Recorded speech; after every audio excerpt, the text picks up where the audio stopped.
ভাই আমাদের কাছে তথ্য এসেছে, সাংবাদিকরা আমাদেরকে ফোন করছে যে তাদেরকে ভিতরে ঢুকতে দেওয়া হচ্ছে না। Number one. নাম্বার টু হচ্ছে একটু আগে আমরা একটা সংবাদ পেয়েছি, এখন পর্যন্ত আমাদের পক্ষে সত্য মিথ্যা যাচাই করা সম্ভব হয়নি। এরপরেও মনে করেছি যে আপনাদেরকে এটা জানিয়ে রাখা ভালো। অফিসার্স কোয়ার্টারের ওই গেটটার ওখানে শহীদ ওসমান হাদির হত্যার বিচার নিশ্চিত করবার জন্য আমরা জনগণকে আহ্বান জানিয়েছিলাম যাতে তারা যমুনার প্রবেশ মুখগুলোতে এসে অবস্থান গ্রহণ করে। তো এর মধ্যেই কিছু মানুষের উপরে লাঠিচার্জের সংবাদ আমরা পেয়েছি। আমরা আপনাদেরকে বারংবার বলি, এখনও বলি, এখন পর্যন্ত আমরা কোনো ধরনের উস্কানি দেই নাই। এই লাঠিচার্জের যদি ঘটনা সত্য হয় তাহলে পরবর্তী যে কোনো পরিস্থিতির অবনতি যদি ঘটে তার জন্য এই আইন শৃঙ্খলা বাহিনী দায়ী থাকবে। এবং আপনাদেরকে আমরা এটা নিশ্চিত করি, প্রয়োজনে শহীদ ওসমান হাদির স্ত্রী এখানে অবস্থান করছেন প্রায় 4 ঘন্টার বেশি হয়ে গেছে। তার সন্তানও প্রয়োজনে তার বাপের বিচার চাইবার জন্য এইখানে এসে উপস্থিত হবে।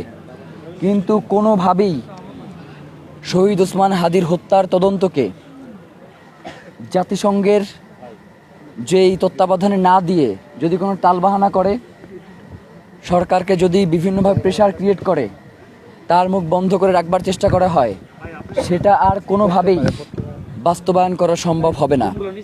আমরা ইনকিলাব মঞ্চের পক্ষ থেকে এই যে অবস্থান গ্রহণ করলাম, এই অবস্থান একমাত্র শেষ হবে তখনই যখন ডক্টর মোহাম্মদ ইউনূসের পক্ষ থেকে একদম সুস্পষ্ট বার্তা আসবে জাতিসংঘের তদন্তের ব্যাপারে। এর আগে আমাদের অবস্থান থেকে সরে আসবার কোনো সুযোগ নেই। আপনাদেরকে আমরা জানাই যে আমাদের উপরে যদি লাঠিচার্জ করা হয়, দেখেছেন আপনারা যে আমরা ভিতরে যত মানুষ, এর থেকে মিনিমাম 20 গুণ পুলিশ লাঠিসহ বাহিরে দাঁড়িয়ে আছে।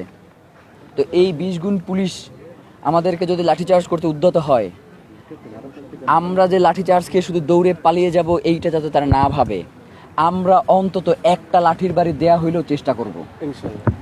এইটা হচ্ছে ইনসাফের লড়াই। এই ইনসাফের লড়াইয়ে শুধুমাত্র মায়ের খাইলে ইনসাফ কায়েম হবে না। এই ইনসাফের লড়াইয়ে যারা বাধাগ্রস্ত করতে আসবে তাদেরকে প্রতিহত করতে হবে আমাদেরকে, আমাদের জায়গা থেকে। আমরা তো এখন পর্যন্ত শান্তিপূর্ণ আছি, এইখান থেকে এখন পর্যন্ত শান্তির বিঘ্ন ঘটে এই ধরনের কোনো অবস্থান আপনারা আমাদের মাধ্যমে দেখতে পেয়েছেন? পান নাই। এমনকি আমাদের ভাইদেরকেও আমরা গেটের ওই পাশে দাঁড় করাই রাখছি যাতে অনেক লোক এখানে জড়ো হয়ে কোনো বিশৃঙ্খল পরিস্থিতি তৈরি না হয়। এরপরেও যদি এই ঘটনা সত্য হয়, আমাদের ভাইদেরকে যদি লাঠিচার্জ করে, তাহলে আমরা বৃহত্তরে আন্দোলনে যাব এবং এর জন্য এই সরকার দায়ী থাকবে। এইটুকু বলবার জন্যই আপনাদেরকে ডেকে আনছিলাম, কারণ এই কথাগুলো আপনাদের মাধ্যমে প্রচার হওয়াটা অত্যন্ত গুরুত্বপূর্ণ। কারণ আপনারা দেখেছেন যে প্রথম সময়ে যে মিডিয়াগুলো ছিল, এখন তার সংখ্যা অনেকটাই কমে গেছে, সামনে হয়তো আরও কমে যাবে। আপনাদের উপরে বিভিন্ন হাউস থেকে প্রেশার ক্রিয়েট করবে, আমরা এটা জানি। কিন্তু পুরো এইখানে একটা মিডিয়াও যদি না থাকে, আমরা শহীদ ওসমান হাদির স্ত্রী, যিনি আমাদের কাছে মাতৃ সমতুল্য, তাকে আঘাত করবে বা তাকে রেখে আমরা এইখান থেকে কোনোভাবে যাব না। এটা আমাদের একদম পরিষ্কার কথা। আমরা এখানে অবস্থান গ্রহণ করছি, এটা সুষ্ঠু একটা বিচার তদন্ত কার্যক্রম শুরু হবে জাতিসংঘের অধীনে। এরপরে আমরা এখান থেকে যাব, এর আগে আমরা যাইতেছি না। আপনাদের অসংখ্য ধন্যবাদ যে এখন পর্যন্ত কেউ কোনো ধরনের করে নাই। মানে শহীদ ওসমান হাদির স্ত্রী রাস্তায় এখানে বসে আছে, রাস্তায় শহীদ ওসমান হাদির স্ত্রী। প্রধান উপদেষ্টার দপ্তর থেকে একজন পিওনও এখন পর্যন্ত আসে নাই। এই অন্তর্বর্তীকালীন সরকার নাকি পৃথিবীর ইতিহাসে সব থেকে সুষ্ঠু নির্বাচন এবার নাকি করতে যাইতেছে। এটা আমাদের জন্য হাস্যকর লাগে। মানে একজন শহীদের স্ত্রী এইখানে বসে আছে, তার সাথে একবার দেখা করবার জন্য প্রধান উপদেষ্টার দপ্তরে কেউ প্রয়োজন বোধ করছে না।